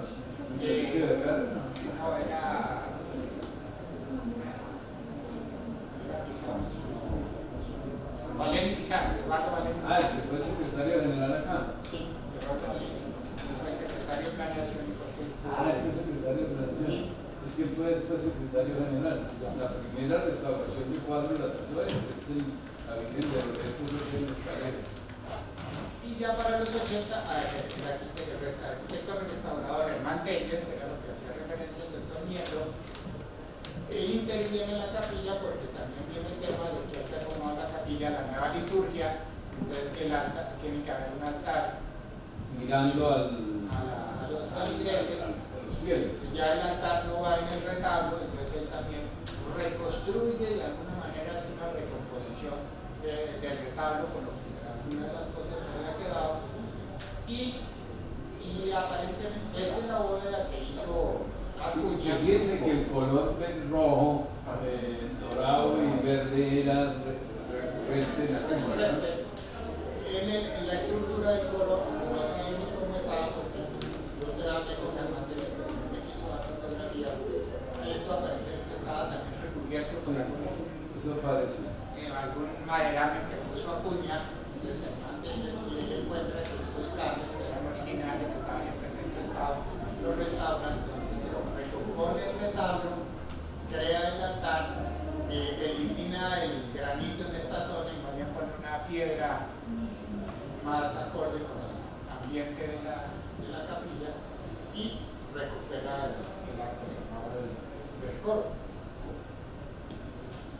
Última intervención es en la esquina de la calle 12B había unas casetías que finalmente se cayeron, había un parqueadero, aparece este edificio de los años 90 de Peña Posada, que aquí trataron de hacer una arquitectura moderna tratando de generar como en sus principios de composición como los principios coloniales de grandes mundos negros y unos pocos vanos.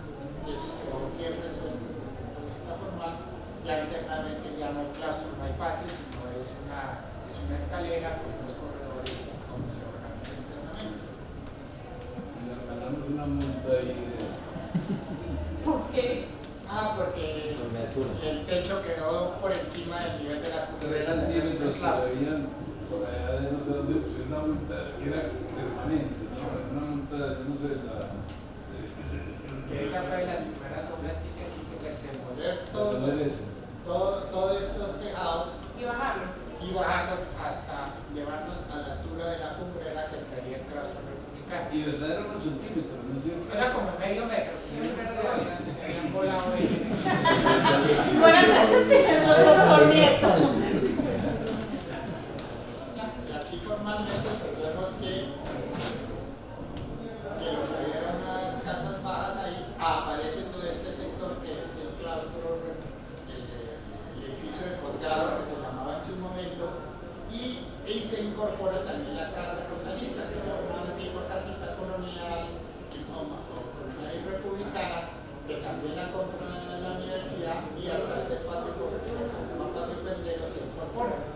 Entonces ya se conformó el patio Puentero y todo lo que tenemos aquí. Sí, las casas se habían comprado como en los años 80 y estuvo abandonada mucho tiempo, tanto que no había ninguna intervención. Finalmente se logró en los años 90 el permiso y se restauró esa casa.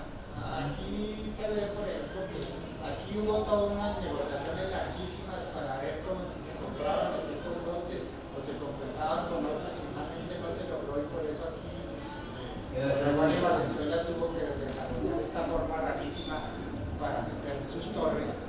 No dice por qué tan raro, porque finalmente nunca se pudo. Afortunadamente nunca fue la carrera sexta, porque si no, aquí el archivo histórico, por ahí estaría pasando los carros. Entonces serían atropellados en este momento. No, allá por allá.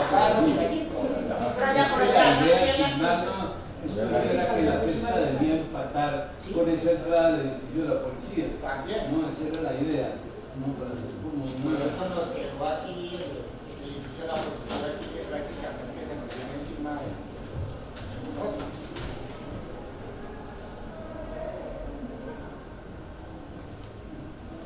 Y aquí vemos pues que cómo cambia el perfil urbano ya con la aparición aquí de las torres.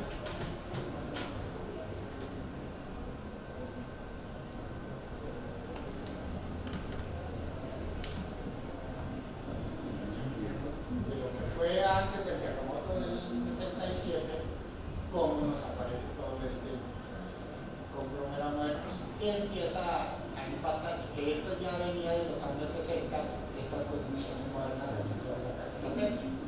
digamos que aquí se genera como la fusión entre toda esta arquitectura de los años 60 y lo que era el claustro original.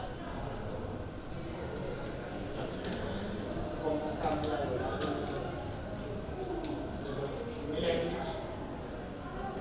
Y aquí terminamos con la instalación de la estatua del Faraón, que volver al principio.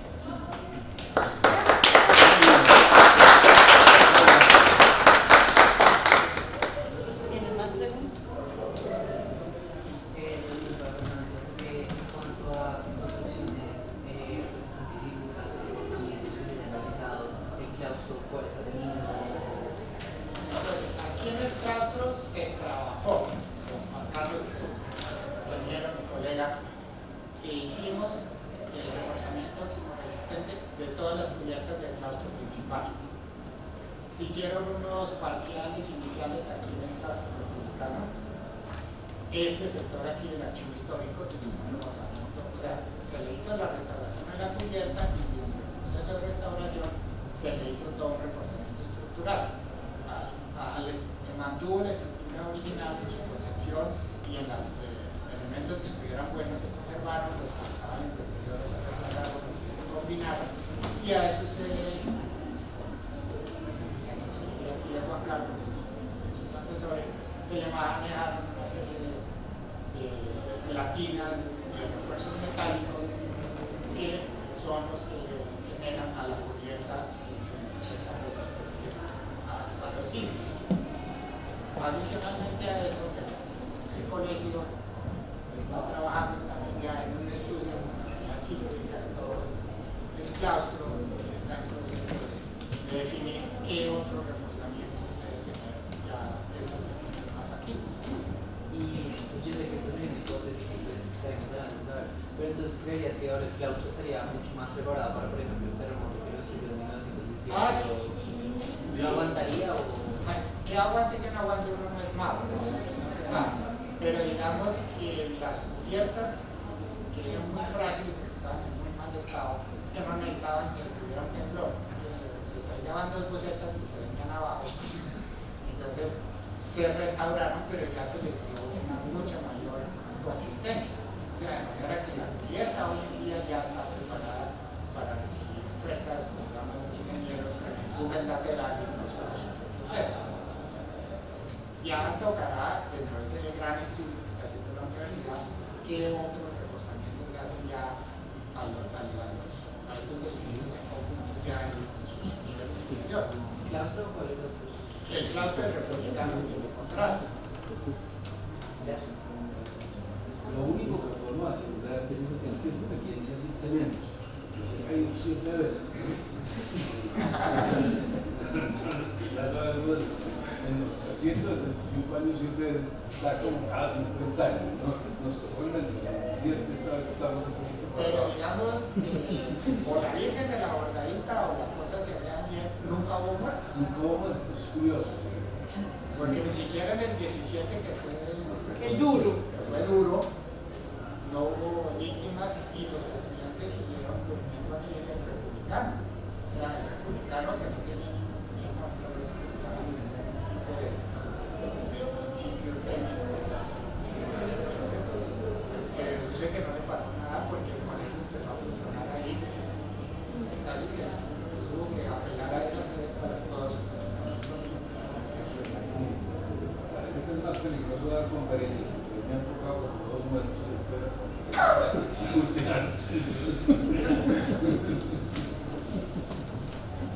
¿Listo? Pero, Muchas gracias, don Jaime Fernando. Y a usted por venir. Muchísimas gracias. Muy buen pasado.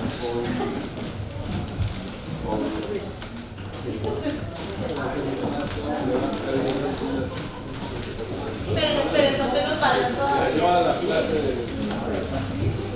¿Qué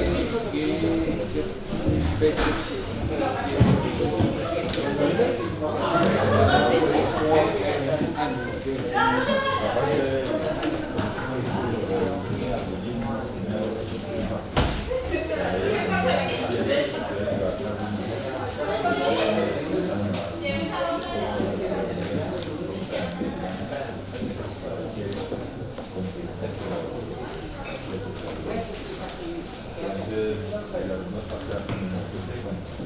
Porque en el año 40 ya la parte de